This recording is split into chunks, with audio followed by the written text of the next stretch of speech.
Muy buenas noches, bienvenidos a Opino Bogotá, el espacio para la opinión y el debate en el canal Capital. Un saludo muy cordial a toda nuestra audiencia en señal abierta y en plataformas digitales en Bogotá, Cundinamarca, las diferentes ciudades de Colombia y fuera del país donde siempre tenemos sintonía.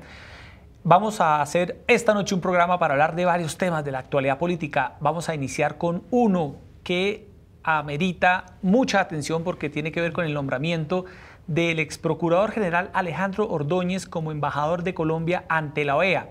En estos momentos se contabilizan más de 180.000 firmas en la plataforma Change que piden reversar el nombramiento, porque a juicio de algunas personas, este nombramiento de Alejandro Ordóñez de alguna manera se convierte en un irrespeto para el país ante la OEA. Dicen que no es la persona indicada para representar los intereses de Colombia. Hay otro sector, evidentemente, que defiende el nombramiento de Alejandro Ordóñez. Vamos a hablar de este tema, vamos a hablar también de lo que viene luego de la consulta anticorrupción, la reunión del presidente Iván Duque con los promotores y los congresistas, también del caso del Centro Comercial Andino, qué pasa, por qué quedan en libertad, vuelven y los recapturan, fallas en la justicia y demás, con dos panelistas de primera categoría. Erika Fontalvo, buenas noches. Hola, Jessy, ¿qué tal? Muy buenas noches para usted, para todas las personas que nos ven a esa hora. Y en el caso de Ordóñez, esa controversia no solo está en redes sociales y a través de este tipo de iniciativas ciudadanas, también hay sectores políticos que empiezan a preguntarse, frente a esas posiciones políticas, ideológicas, hechas públicas por el ex procurador Ordóñez en relación con temas de la familia, de género, de paz, de derechos humanos, ¿será capaz de asumir una posición de gobierno de Estado que dicte la Casa de Nariño o el Palacio de San Carlos, es decir, la Cancillería, frente a sus propias posiciones personales, o habrá ahí un choque de trenes que genere una situación difícil, compleja para el Estado colombiano? Por eso muchos insisten en que no es la persona más adecuada para llegar al sistema interamericano de derechos humanos. Pero dicen otros sectores que más reversa tiene una moto, que es un avión, que es una decisión que ya ha tomado el presidente Iván Duque. Bueno, para analizar estos temas, esta noche nos acompaña la reconocida analista, profesora de la Universidad de los Andes en Ciencia Política, Sandra Borda. Profesora Sandra, buenas noches. Hola, Jessy. ¿Qué tal, Sandra? Como siempre, bienvenida. Gracias. Y el concejal del Centro Democrático, Diego Molano. Concejal, buenas noches, bienvenido a Opino Bogotá. Buenas noches, Erika, Jessy, Concejal. Sandra, muy buenas noches. Bueno, profesora Sandra Borda, usted es reconocida también internacionalista. La OEA, Erika, dicen muchas personas, es un organismo de tendencia centroizquierda, de tendencia liberal. Y algunas personas dicen que llega una persona que hemos conocido al doctor Alejandro Ordóñez por sus posiciones conservadoras, para algunos ultraconservadoras. ¿Cómo analiza usted, cómo interpreta, qué puede pasar en la OEA si Alejandro Ordóñez, tal como están las cosas, pues ocupa esa embajada? Jessy, mire, yo quisiera empezar por decir con toda la contundencia de que soy capaz, sí, que esto no es ni un problema ideológico ni un problema religioso. Es equivocado pensar que uno, para enviar embajadores a los foros multilaterales, necesita enviar gente que encaje bien ideológicamente en esos foros multilaterales. De hecho, yo no compartiría la tesis de que la OEA o el sistema interamericano es de centro izquierda. Si lo fuera, creo que tampoco sería ese el problema. El problema reside básicamente en que el sistema interamericano, la Organización de los Estados Americanos, la Comisión de Derechos Humanos, la Corte Interamericana de Derechos Humanos, son instancias que se han desarrollado como mecanismos supremamente importantes para los ciudadanos del hemisferio a la hora de buscar una garantía para sus derechos como seres humanos. El caso de Colombia es un caso supremamente elocuente porque Colombia es el usuario más sistemático del sistema interamericano de derechos humanos. Por cuenta del conflicto armado, el Estado colombiano no ha sido en ocasiones capaz de garantizar esos derechos a los ciudadanos colombianos y ese sistema se ha constituido en un refuerzo importantísimo para que esas personas puedan ejercer estos derechos.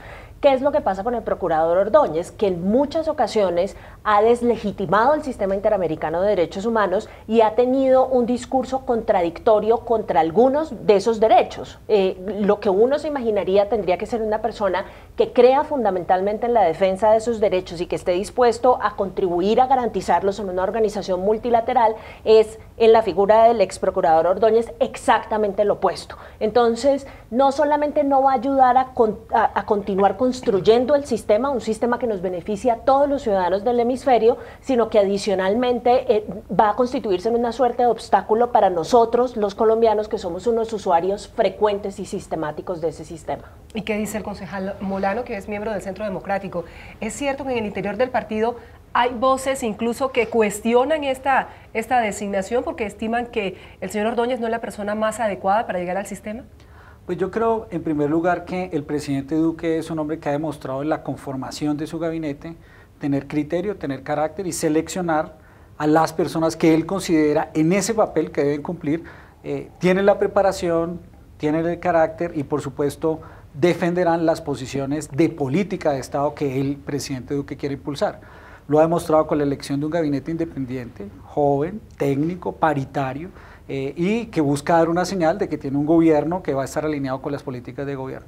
Creo que esos mismos criterios es lo que está aplicando con el ex procurador Ordóñez, ahora nombrándolo como embajador. Eso es lo primero en evaluación, es un criterio del presidente que por supuesto se debe respetar porque en su potestad él define cuáles son las personas que con el perfil siente que van a representar más la política de Estado que se va a tener en el sistema interamericano. Pero escúcheme, esto no es un pago de un favor, el apoyo de Ordóñez en su momento a el señor Duque, luego de esa famosa consulta a la que se sometieron con Marta Lucía Ramírez, quien es hoy la vicepresidenta. No, yo creo que no, por el contrario, aquí es que eso es lo que muchos colombianos deben tener en cuenta. Acá ganó una coalición de gobierno.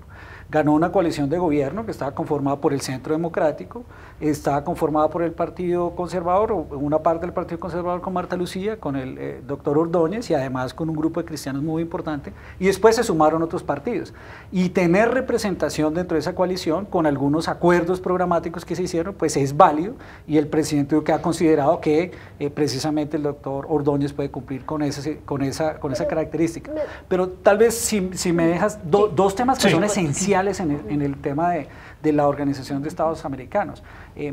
La política exterior de un país la fija el presidente, por supuesto en coordinación con la Cancillería, y no está sujeta al vaivén de la personalidad o las creencias del embajador. De hecho, por eso en un sistema la política precisamente obedece, que es el máximo rector, el presidente de la República con su Cancillería, y aquí estamos hablando de un embajador que tendrá que llevar esas posiciones al sistema interamericano, incluyendo la misma Comisión Interamericana.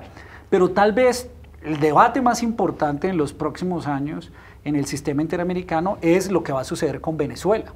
Y tal vez en los próximos dos, ya vimos la decisión del presidente Duque en esta misma semana de salirse de UNASUR, precisamente porque lo consideraba un foro que deslegitimó el sistema y particularmente, yo diría, conestó con una dictadura que se montó en Venezuela y no pudo hacerlo, y eso va a hacer que se fortalezca la discusión en la OEA de qué va a hacer el sistema interamericano para proteger a la población, la democracia en Venezuela. Para ese tipo de discusiones, pues es necesario tener una persona como el procurador, que es una persona que ha demostrado carácter y que durante todo el tiempo fue muy crítico de lo que sucedió en Venezuela. Yo quisiera decir dos cosas. Una, que estamos totalmente de acuerdo con la tendencia general de los nombramientos de este gobierno. Y justamente porque estoy totalmente de acuerdo con lo que usted acaba de decir, con la paridad en materia de género, con el nivel de preparación de la gente que han nombrado, es que a mí no deja de sorprenderme este nombramiento. Porque claro, usted puede decir, y el argumento grueso es que va a tener carácter a la hora de lidiar con el tema venezolano. A mí eso no me suena tan distinto de lo que decía la administración Santos con Calero en San Francisco, que tenía el don de gentes y que por eso podía ser diplomático. Yo creo que hay que empezar a tomarse la política exterior de este país con un poco más de seriedad. Los diplomáticos no solamente tienen que ser gente con rasgos particulares de su personalidad, sino que tiene que ser gente que conozca de los temas, que conozca de derechos, que conozca la Convención Interamericana de Derechos Humanos y que además tenga un respeto claro y estructural por las instituciones a donde van a ir a representarnos. Por ahí estaban rescatando el otro día, de la época de la institución de Petro, unos tweets en donde el ex procurador acusaba a la Organización de Estados Americanos y al sistema interamericano de ser como un brazo del comunismo internacional o una cosa de esa naturaleza. Entonces es muy difícil que llegue a representarnos a alguien, a una institución que ese mismo alguien ni siquiera respeta como institución multilateral. Y solamente para lidiar con un tema que sugería Erika, son nombramientos políticos. Siempre lo han sido. Este país no se caracteriza por tomarse su diplomacia en serio ni su política exterior. No ocurre solo con esta administración, ocurrió con la pasada, con las dos de Uribe anteriores. Siempre hemos pensado que los cargos diplomáticos son un botín político para enviar a la gente que nos ayuda en campañas políticas. Eso no es excepcional. Yo no estoy en contra de que lo manden a cualquier otro cargo diplomático en cualquier otro lugar del mundo, pero me parece un poco desafiante con la comunidad de derechos humanos nacional e internacional Nacional, mandar al peor enemigo del sistema interamericano de derechos humanos a representarnos justo, digamos, en la barriga de lo que él considera es el monstruo.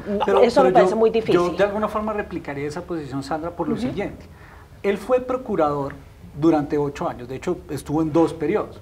¿Cuál es la función de la Procuraduría? Además de la función de control a los funcionarios públicos, cumple una función de control y prevención y protección de derechos humanos. Es garante en los procesos judiciales. Yo durante la época del presidente Uribe fue alto consejero presidencial para la acción social y manejamos muchos temas de víctimas en el sistema interamericano. Durante esos años, el procurador era el responsable de tener un delegado en el sistema interamericano de la Procuraduría para los debates y las discusiones que se dan entre el sistema interamericano.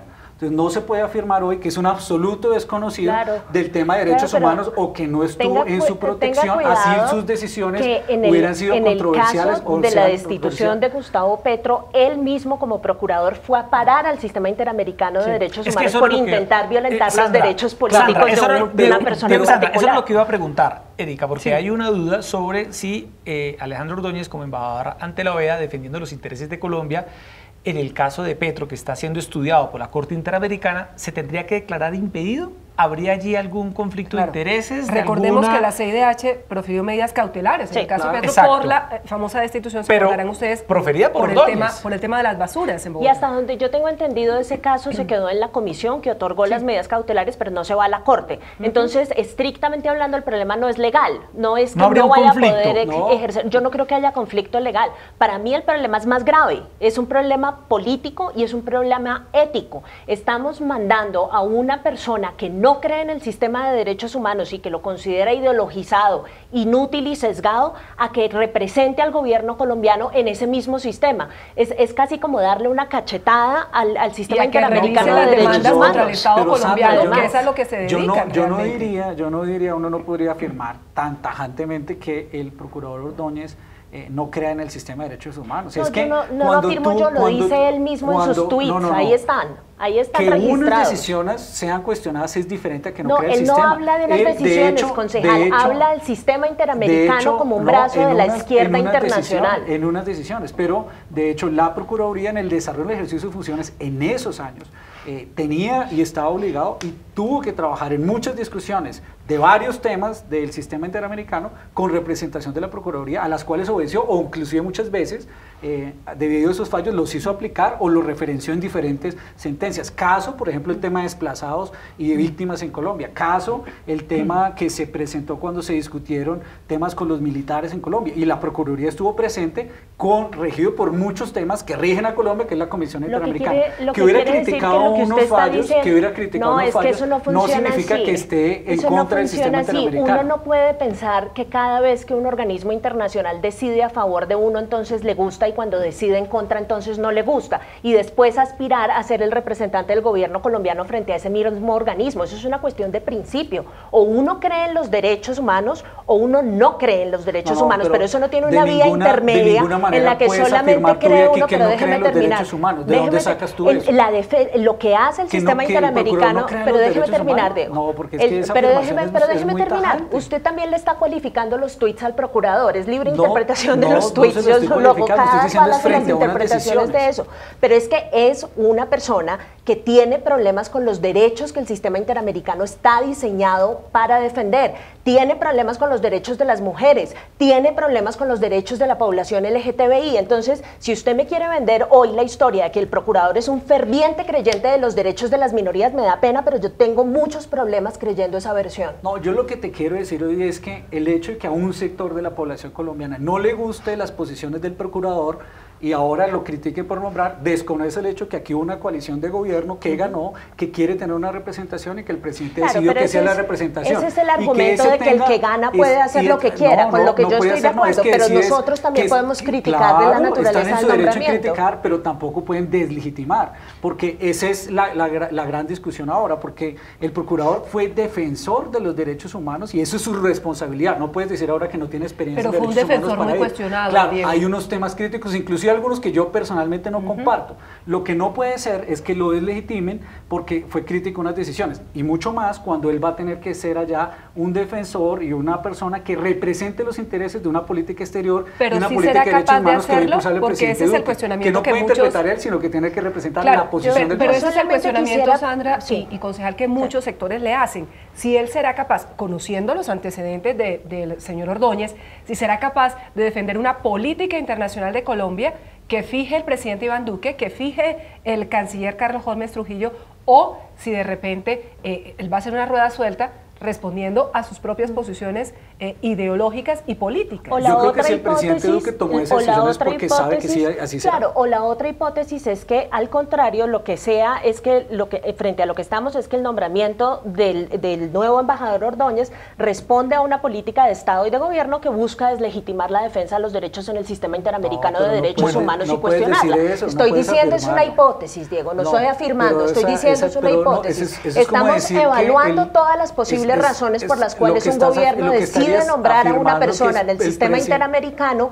cuando tiene problemas con la defensa de los derechos, porque usted dice, tiene problemas con unas decisiones particulares. No tiene solamente problemas con unas decisiones particulares, él tiene problemas con los derechos de las mujeres, él tiene problemas con los derechos de la población LGTBI, y esas instituciones del sistema interamericano están ahí para defender los derechos de las minorías en los que el procurador no cree. Entonces, a mí me cuesta mucho trabajo creer que ahí no hay una contradicción en los términos. No solo de los de las minorías, tendrá que defender los derechos de las minorías y los derechos de todos los yo lo quiero ver haciendo pero eso. Lo tendrá que hacer, porque Bueno, es su responsabilidad como embajador. Pero además, sí, tal vez el papel más importante es la discusión que yo he señalado sobre Venezuela. Es que el presidente acaba de tomar una decisión de fondo, es decir, nos salimos de UNASUR porque se quiere fortalecer el sistema de derechos humanos, y así como pasó los últimos 4 años, en donde realmente se conectó, yo diría, en el país con la dictadura de Venezuela, nadie se mencionaba sobre el tema, pues aquí tenemos que tener un hombre que tenga el carácter precisamente para desempeñarse en ese foro, para poder tomar una decisión, para acabar esta barbarie que está pasando en Venezuela. Es que aquí el sistema interamericano tiene que funcionar, y en esa medida ese es el papel que debe cumplir el doctor Alejandro Ordóñez cuando el presidente Duque ha tomado la decisión de salirse de UNASUR para fortalecer la OEA y poder salvar esta situación de Venezuela. Miren la migración que está pasando de Venezuela a Colombia y nadie dice nada. Allí tenemos que tener un embajador que represente los intereses de Colombia, hable por los colombianos y represente esa posición que quiere tener el presidente Duque frente a Venezuela. Bueno, Erika, el tema ha crecido, ha escalado. Además de esta petición que circula en redes sociales, el diario El Espectador publica un editorial donde cuestiona la decisión del presidente Duque de nombrar a Alejandro Ordóñez como embajador ante la OEA. En un editorial que publica el diario el día de hoy, califica este nombramiento como un nombramiento preocupante. Dice El Espectador que el presidente Iván Duque convirtió a Venezuela en uno de los pilares de su campaña. En varias ocasiones como candidato y en otras tantas ahora como mandatario de los colombianos, denunció la dictadura de Nicolás Maduro y prometió utilizar todos los mecanismos diplomáticos para ayudar a solucionar la crisis de los vecinos. Por eso una decisión reciente ha causado preocupación. ¿De verdad Alejandro Ordóñez es el funcionario adecuado para representar a Colombia ante la OEA? Dice el concejal Molano que detrás de esta decisión evidentemente estaría una postura dura, firme, en contra de Nicolás Maduro, pero también hay que tener en cuenta que la OEA se ocupa, como lo anota la profesora Sandra Borda, en su mayoría, de llevar otro tipo de casos, incluso demandas en contra del país. Inclusive, es decir, déjeme debatir un poco el argumento de Venezuela. De Venezuela, vale. Porque en el caso, yo no comparto la afirmación inicial de que fuimos cómplices de la dictadura en Venezuela, ni nada que se le parezca durante el gobierno pasado. Yo creo que son dos aproximaciones distintas a la crisis venezolana. Una aproximación, que era la del presidente Santos, era la de constituir a Colombia en una suerte de mediador en la salida de la crisis. El presidente Santos y otros presidentes de la región forman el Grupo de Lima para buscar una salida ante la inacción en la que estamos totalmente de acuerdo de UNASUR. No cuestiono en absoluto nuestra salida de esa organización. Y tratar de suplir un poco también las deficiencias de la OEA frente al caso venezolano, que también se ha polarizado mucho. El secretario general Almagro ha sido durísimo en las declaraciones y digamos, no ha permitido que la organización se constituya en un mediador que contribuya a una transición pacífica como la que todo el mundo está buscando. Si uno quiere fortalecer a la OEA para que sea ese tipo de mediador y proponga una salida, insisto, pacífica, democrática, dentro de las instituciones y demás de la salida venezolana, Yo no entiendo cuál es la lógica de nombrar a una persona con un montón de carácter, como dice el concejal Molano, que llegue a hablar durísimo en contra del régimen venezolano, que llegue a denunciar una y otra vez que es un dictador. Yo con eso puedo estar absolutamente de acuerdo, pero ¿en qué contribuye ser altisonante y grandilocuente frente al gobierno venezolano en resolver la crisis? ¿No es mejor ponerse pragmático y mandar más bien a una persona que sepa de negociación, de diplomacia y además que conozca la situación venezolana? Ninguna de las tres condiciones las cumple el ex procurador Ordóñez. Pues yo creo que precisamente el tener unas posiciones firmes no implica que no pueda desarrollar una posición conciliadora o encontrarle salidas. Lo que pasa es que es necesario en ese foro que se comiencen a tomar decisiones, porque lo que no podemos posponer es que se tomen decisiones para solucionar el problema de Venezuela, que hoy es una migración que está afectando al continente de forma severa. Las decisiones tomadas por Ecuador, las decisiones tomadas por Brasil son evidentes de que este problema se nos salió de las manos, no es posible manejarlo bilateralmente y es necesario hablar duro y acelerar la toma de decisiones por parte del sistema interamericano. Yo creo que el presidente Duque ha considerado que el ex procurador Ordóñez, el doctor Ordóñez, cumple ese papel. Claro, lo más importante en este momento es que la sociedad pueda avanzar en esa discusión, la sociedad interamericana y el sistema interamericano, y se puedan tomar decisiones, y allí pues esperamos que ese sea el papel que él cumple. Fíjese que es bien interesante observar, ayer estaba mirando nada más que la dimensión del gobierno que está trabajando realmente en el interés de resolverle el problema a los refugiados y no en hacer política e ideología con el caso venezolano, ha logrado cosas bien interesantes. Ayer estaba hablando el canciller Carlos Holmes Trujillo con el secretario de la Agencia de Naciones Unidas encargada de los refugiados y entre los dos van a armar una salida multilateral, regional, diplomática para lidiar con el problema de los refugiados y que Colombia no tenga que ponerse todo el peso encima de arreglar ese problema. Ese tipo de cosas, trabajando con los mecanismos multilaterales, no llegando a decirle a todo el mundo qué es lo que tiene que hacer y cómo lo tiene que hacer y encima diciéndole que es ineficiente y que no ha hecho cosas en el pasado, así es como se resuelven las cosas. Yo preferiría 1000 veces la línea que está siguiendo la Cancillería con el problema venezolano a la línea que están intentando seguir con el nombramiento de Ordóñez. Pero mire, yo creo que aquí, porque tienes una postura crítica frente a ciertas posturas de él, pero yo, por ejemplo, te voy a contar casos puntuales. Cuando estábamos en Acción Social de Presidencia tuvimos unas crisis de desplazamientos forzosos graves en la frontera particularmente entre Venezuela y Colombia. 800 personas desplazadas masivamente, mineros que vinieron a Colombia. En ese ejercicio el procurador Ordóñez nos acompañó, hicimos un trabajo humanitario para retornar esos mineros que venían de Colombia. Él ejercía como cabeza de la Procuraduría esa tarea, también la conoce, la ha desarrollado. Un poco a mí me parece que se desconoce lo que hace, lo que hizo con la Procuraduría y la experiencia que tiene. No se puede decir que es un absoluto desconocido de este tema. Yo lo vi trabajar con temas de atención humanitaria. Eso puede ser explicado porque le gusta llamar la atención en otros temas que no son tan amables. No, lo que resulta inquietante es un momento determinado el procurador o ex procurador Ordóñez defendiendo jurisprudencias del sistema, de la Corte o de la Comisión que choquen, que vayan en contravía de sus propias posiciones ideológicas. Evidentemente eso podría ser algo paradójico y contradictorio. Ahora, hay otra teoría que se dice en el círculo político del presidente Duque, y es que, como lo anota el concejal Diego Molano, ganó una coalición y el presidente Duque está en su derecho de nombrar a sus coequiperos en los cargos que él considere. Y el nombre, no lo cuestiona nadie. Claro, y el nombre Alejandro Ordóñez es un nombre que en el plano local genera bastante ruido. Entonces dicen algunos que una de las decisiones que tomó fue enviarlo al extranjero. ¿Cuántos lugares en el ¿Usted dónde se lo hubiera imaginado? ¿Dónde lo hubiera? En cualquier otro. Este es el último lugar a donde yo hubiera mandado a Alejandro Ordóñez. O sea, es que yo no estoy en contra para de que un sector de la población colombiana no lo hubieran nombrado, lo hubieran criticado. Diego, no, fíjese que no. Lo he dicho 1 y 1000 veces. ¿Dónde lo hubiera visto usted? Me la he pasado toda la vida criticando que en este país siempre nombran políticos en cargos diplomáticos, pero ya me hice a la idea de que eso va a durar así por muchísimo tiempo. Entonces nombren a todos los que quieran.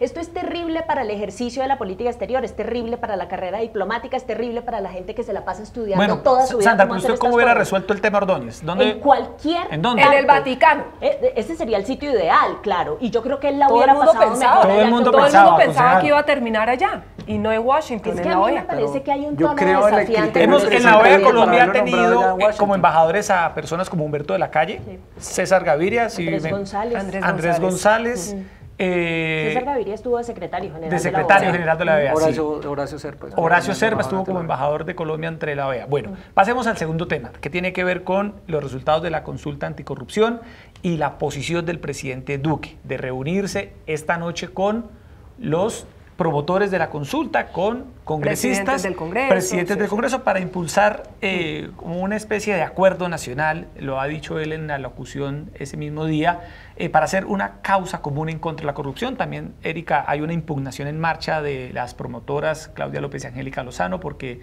consideran que allí pudo haberse presentado alguna irregularidad en el conteo y demás. No, más que irregularidad, Sí. lo que quieren saber es Sí, lo que ha logran- dicho la senadora Claudia López, es efectivamente cuántos votos se produjeron Exacto. en la consulta. Ellos quieren saber, y me parece totalmente legítimo, la totalidad de los votos, porque eso marca el umbral Marca. de participación A ver si y le puede dar validez jurídica vinculante a todo esto. 470 y pico 3.000 mil votos era son lo los que que faltan. faltaba. ¿Cómo ve usted la posición del presidente Duque de reunirse esta noche con los promotores, de lo que dijo el día justamente de la votación, concejal Molano? Pues yo creo que la posición del presidente Duque ha sido una, no solo para la consulta, sino desde la campaña, donde planteó una línea muy firme en torno a la lucha contra la corrupción. Segundo, fue él mismo el que impulsó a que el partido tomara la decisión de apoyar la consulta y él mismo la promovió. Entonces, invitó a votar por la consulta, votó por la consulta, así que pues aquí hay un gobierno que está comprometido en esa decisión.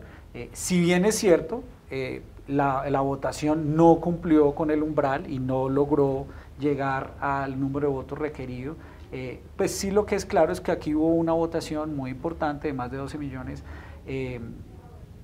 11 millones 600 mil personas que votaron, y por lo tanto pues el presidente recoge ese mensaje a pesar de que no ganó la consulta, y como ya había presentado unas iniciativas, él entiende que aquí convoca a los promotores a hacerlo.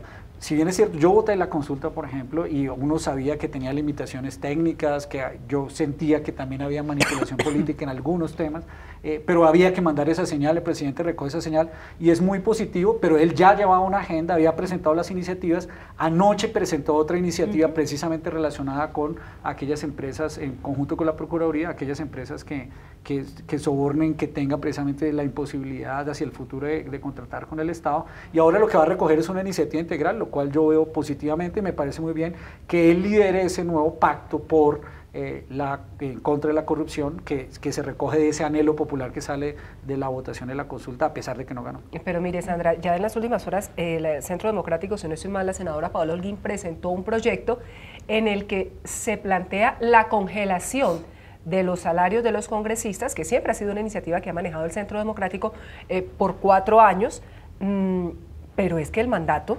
ciudadano está hablando de rebajar casi el a la sueldo mitad de los congresistas de 40 a 25 Sí. salarios. Sí. Ahí ya se empiezan a plantear como unas diferencias, ¿no? Lo que va a ser el pulso cuando ya todos estos proyectos comiencen a ser debatidos. Y eso es parcialmente el resultado de que, como sugiere el concejal Molano, pues es un voto importantísimo, pero pues no ganaron, digamos, no pasaron el umbral, lo que quiere decir que el resultado de las preguntas no se va a trasladar automáticamente a proyectos de ley en el Congreso, sino que va a tener que haber un proceso de negociación que yo me imagino que se iniciará esta noche con las reuniones entre el presidente y los promotores de la consulta, y por supuesto también tendrá que pasar una negociación al interior del Congreso. Ahora, una cosa sobre esa primera pregunta, porque yo creo que aquí estoy de acuerdo sin ser abogada ni constitucionalista, pero el sentido común me dice que Rodrigo Primi está en lo cierto cuando dice que esa primera pregunta y la séptima también son inconstitucionales. Recordemos a los televidentes cuál. La primera es de la reducción La de de los los salarios de los salarios. congresistas y los altos funcionarios del Estado, y la séptima es la de... No, La la de séptima reducir el es periodo la a reducir el máximo periodo. 3 Tres periodos. periodos, Él decía en sus columnas en El Espectador que era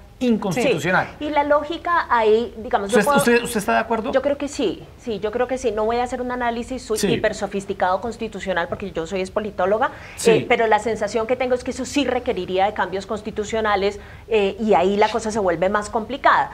La primera pregunta adicionalmente, usted tiene, o sea, el sentido común lo guía a uno a preguntarse, ¿y qué saca la corrupción de este país con que le reduzcan el sueldo o se lo congelen a los congresistas? Yo no estoy tan segura de que eso naturalmente se vaya a convertir en una reducción de la corrupción, pero creo que la función de eso en la consulta era una función política. Esa era la pregunta anzuelo. Esa era la pregunta, pero además, era una forma de decirle a la gente, aquí hay algo que está pasando que es como medio injusto y no funciona bien, además esta gente no va, se duerme, bueno, lo que vemos en los medios todos los días, y eso, digamos, atrae a la gente para que salga a votar. Dicho todo esto, yo creo que el proceso de negociación de aquí en adelante es un proceso de negociación que uno tiene que seguir con muchísimo cuidado. Yo personalmente hubiera preferido que esperaran un poco para presentar los proyectos de ley hasta hablar con los promotores de la consulta y negociar un poco la cosa, pero bueno, digamos, ya pasó anoche. Yo entiendo el afán del gobierno y del Centro Democrático, porque es que parece que la agenda legislativa la está imponiendo Cambio Radical y el expresidente Vargas Lleras, o sea, ya sacaron reforma tributaria, anoche sacaron reforma judicial, entonces pues entiendo el afán de que el gobierno tiene que sacar algo porque si no va a lucir como que alguien más está gobernando. Pero este tema es un tema al que la ciudadanía, además de ir a votar, a poner el voto, tiene que estarle prestando constante atención, porque el escenario en el que no queremos terminar es un escenario de transformaciones simbólicas, ¿no? En donde grandes anuncios de reforma en materia de corrupción que realmente no signifiquen absolutamente nada y que no se constituyan en formas de combatir estructuralmente el problema de la corrupción. En otras palabras, creo que los 11 millones de personas que salieron a votar tienen que estar muy vigilantes y no quieren que les metan los dedos en la boca de aquí en adelante. Eso que dice Sandra, sí lo estamos viendo. Sí. Germán Vargas Lleras presentó pues su bancada, Cambio Radical, paquete de reforma a la justicia. Y anoche justicia y tributaria ya la presentaron. Finalmente ya definieron su posición, son independientes. Son independientes. ¿O van a hacer oposición? Son independientes. Independientes para, claro, encajar. Para poder hacer todo. Claro, pero se les está adelantando en la agenda legislativa otros partidos al Centro Democrático, Gonzalo Molano. Pues yo creo que el presidente Duque fijó como prioridad. Pero preguntémosle. Fijó como prioridad el tema de corrupción y por eso fueron los 3 proyectos presentados. Por supuesto, hay que hacer, y yo en eso estoy de acuerdo con lo que se ha mencionado, hay que darle un tiempo a analizar cuál es la situación económica real para presentar la reforma, sobre todo la tributaria. A mí me preocupa, digamos, una cosa es cuando uno está en campaña, hace una propuesta, y otra es cuando llegue y se siente en ese potro para ver para dónde vamos, y poder plantear una reforma tributaria que realmente lleve a la solución de los problemas que tiene hoy fiscales el país. Pues en eso está la discusión que está dando el gobierno, y por eso me imagino que el gobierno está planteando pues este tipo de reformas con más tiempo, haciendo ese análisis, y fijó como prioridad principalmente el tema de corrupción, y por eso presentó las 3 reformas. Pero un poco relacionado con la discusión, a mí me parece que lo que pasó este domingo con la señal de la consulta es una señal fundamental. Aquí la lucha contra la corrupción es una prioridad nacional, pero sí es una oportunidad, y yo creo que así debería ser tomado, primero, para no seguir cantando quién ganó, quién perdió, y abrogándose la victoria o el número de votos, porque al final perdió, pero aquí sí, mientras que alguien se la quiera abrogar y decir esto es nuestro, no se va a poder consolidar un paquete. Pero eso lo decía usted en su Twitter, ¿no, Sandra? Sí, claro, usted decía, creo que en su red social, donde usted opina constantemente de la actualidad política, que si alguien se abroga, Erika, o se toma como propios los 11.600.000 votos, hasta ahí llegó. No puede ser un tema de oportunismo entre otras cosas, político. porque tal como lo acaba de sugerir el concejal Molano, hay gente del Centro Democrático que votó, decidió actuar independientemente de su gran líder, el expresidente Uribe, que estaba en contra de la consulta y votó por la consulta. Hay gente que nunca vota por líderes políticos particulares, pero que esta vez, como se trataba de un principio, de una idea, de una norma, ¿usted siente que alguien se está tratando de apoderar de estos votos? Pues siempre, o sea, es que son 11 millones de votos, la tentación es muy grande, la tentación es muy grande, pero creo que, por lo menos, no tengo ninguna queja con respecto a los promotores principales, porque creo que Claudia López y Angélica han hecho una gran labor diciendo, esto es una ciudadanía que nosotros activamos, pero es una ciudadanía que está manifestándose independientemente de cualquier liderazgo político, pero sí hay uno que otro por ahí intentando decir que eso es suyo o que es de lo mismo suyo y un poquito más y ese tipo de cosas, eso no ayuda en absolutamente nada, sobre todo cuando estamos en un momento en el que las ciudadanías colombianas se están empezando a activar, apenas están en el inicio y están empezando a creer que estas iniciativas tienen un impacto particular. Es mejor no desilusionarlas haciendo esa jugada, me parece equivocado. Por eso es fundamental la reacción del presidente Duque como jefe de Estado, liderar esta iniciativa de convocar a los diferentes sectores y de hacer una verdadera propuesta de reforma integral, porque también yo lo reconozco así, las preguntas tenían muchas limitaciones, o sea, no era necesariamente una reforma de fondo de lucha contra la corrupción, había muchas señales, pero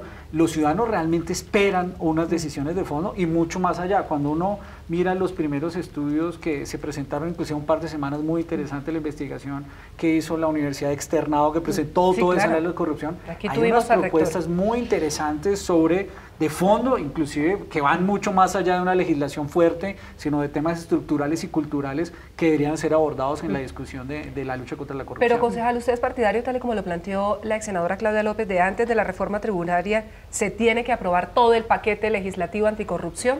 No, pues yo creo que la doctora Claudia López no puede decir se tiene, ni obligar, ni mandar al presidente a hacer algo. Me parece que aquí el presidente está tomando el liderazgo y me parece que en la agenda hay una buena voluntad, pero aquí hay que trabajar en varios frentes, al contrario, y para mí el frente económico del país es el prioritario. Allí debe estar el énfasis de la gestión de gobierno, de lo que quiere hacer el presidente Duque, porque la situación económica no es fácil y las proyecciones que se tienen que tener mejores para el próximo año en términos de crecimiento económico, de ajuste en los temas fiscales para poder tener los recursos a hacer la inversión social, tiene que tomarse rápidamente y esa debería ser la prioridad. Pero miren, claramente aquí estamos corriendo un riesgo enorme, doctora Sandra y concejal Diego Molano. Si no se toman acciones rápidas, si no se producen resultados, buena parte de ellos que la ciudadanía está esperando, se va a producir una desconfianza, un desmoronamiento del tema institucional pues no mucho mayor del que no ya solamente existe. A ver si esto les suena familiar, 11 millones de personas pueden quedar con la sensación de que les hicieron conejo, donde no lleguen a hacer algo con esto. Entonces, si el gobierno no quiere que esa sensación de que les hicieron conejo que se llevó el Centro Democrático después del plebiscito se replique con esta votación particular de la consulta, es mejor que se vaya tomando en serio este asunto. Y yo sé que la ex senadora Claudia López no está para darle órdenes al presidente, pero el presidente también tiene que obedecer un mandato ciudadano que me parece que es clarísimo y yo creo que él lo entiende así. Al momento de la votación salió a decir, claro, esto no superó el umbral, caramba, pero es un montón de gente y es un montón de gente votando con el único incentivo de decir estoy hastiado con la corrupción, porque lo han dicho 1000 veces, no había tamales, no había puestos, no había prebendas, no había absolutamente nada, como lo dijo alguien en Twitter,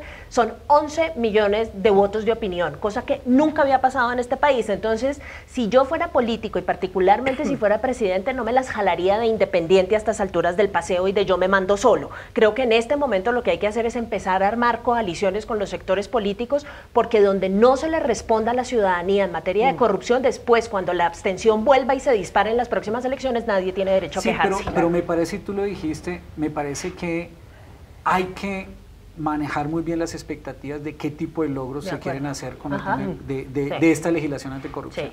Porque la legislación que se debe implementar va a tomar un año. O sea, eso iba a pasar si hubiera ganado la consulta. Esto toma un año, entonces uno como gobernante responsable debe ser claro con la ciudadanía que los resultados de la legislación que se aplique van a tomar un año y es importante dar esa discusión de fondo y qué bueno que el presidente convocó a los sectores promotores, pero además a todos los partidos para hacerlo, porque no puede pasar precisamente lo que pasó en el plebiscito cuando ganamos con el no y después en una negociación acelerada y en unas pequeñas modificaciones y la mitad del país que ganamos quedamos insatisfechos con los resultados de los cambios que se hizo el acuerdo de paz y pues se rompió y aún seguimos divididos. Entonces la prioridad es hacer esta reforma que es un llamado que no ganó, y a pesar de que la voté y perdimos en ese proceso, y el presidente lidera esta iniciativa, pero a los ciudadanos hay que decirles claramente cómo es el proceso, cómo van a darse esa legislación a lo largo del próximo solamente año. Una cosa, es decir, ahí el truco está en la comunicación, y yo creo que de eso se aprendió muchísimo con la administración anterior. Yo creo que el gobierno se tiene que preocupar por irle contando ese proceso que usted está describiendo a los ciudadanos y que la gente tenga claro en qué va, cómo se está avanzando, quién está ayudando, quién está torpedeando y cómo se están moviendo moviendo estas cosas en la relación particular entre el Ejecutivo y el Congreso, porque si lo hacen a puertas cerradas se van a encontrar con el problema terrible de que van a volver a activar un nivel de abstención terrible entre la gente, porque van a perder otra vez la fe en la clase política de este país. Se nos empieza a acabar el tiempo, unos minutos finales para hablar, Erika, de otro tema que también es motivo de preocupación. El editorial del Tiempo de hoy incluso habla de ese tema, tiene que ver con el caso del Centro Comercial Andino, la dejada en libertad de los presuntos responsables, la recaptura, que la Fiscalía no radicó el escrito de acusación. Dice el editorial del Tiempo de hoy, el caso contra los presuntos autores del atentado en el Andino revela los problemas de la justicia.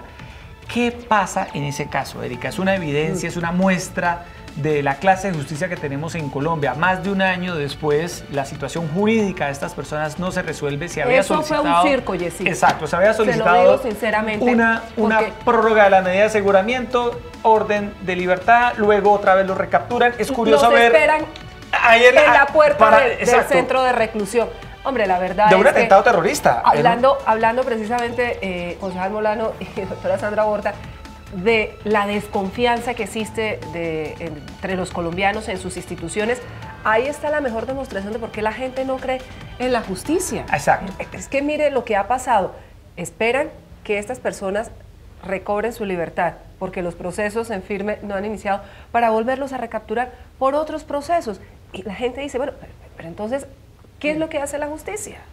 ¿Qué decir sobre el caso del Centro Comercial Andino? Pues mire, realmente es desconcertante esta última decisión, pero aquí lo que los bogotanos estamos esperando frente a este atentado terrorista que afectó a la población civil, porque fue con alevosía, se atentó contra la sociedad civil, pues que haya resultados. Lo que uno realmente, del cual sería crítico y es necesario aquí, que la Fiscalía avance en esa decisión, es que esto hubiera pasado por vencimiento de términos.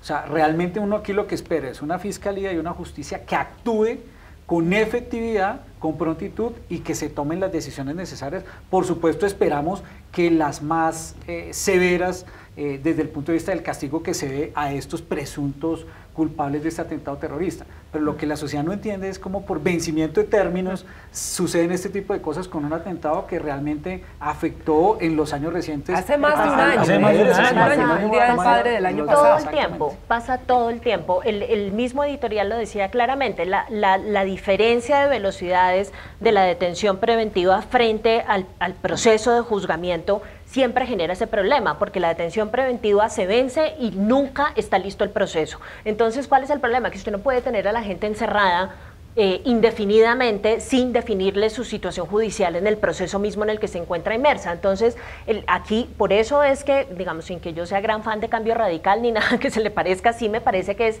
clarísimo que la justicia de este país y sobre todo la justicia en su nivel de base, la justicia que lidia todos los días con los problemas de la gente de a pie, tiene que ser sujeto de una reforma. Toda la gente cree que el problema de la justicia está en la corrupción y en los problemas de conflicto de intereses en las grandes cortes. Y resulta que el problema lo tenemos todos los de a pie cuando necesitamos hacer uso del sistema de justicia, de los juzgados pues de al lado y del barrio, y la cosa no funciona simplemente porque los procesos se enredan indefinidamente y a la gente, o sea, indefinidamente no se la puede tener en la cárcel sin procesarla. Erika, en el caso del Andino cambiaron el fiscal, ¿no? Sí, asumió también fue una decisión de la Fiscalía en medio de todo esto que se montó.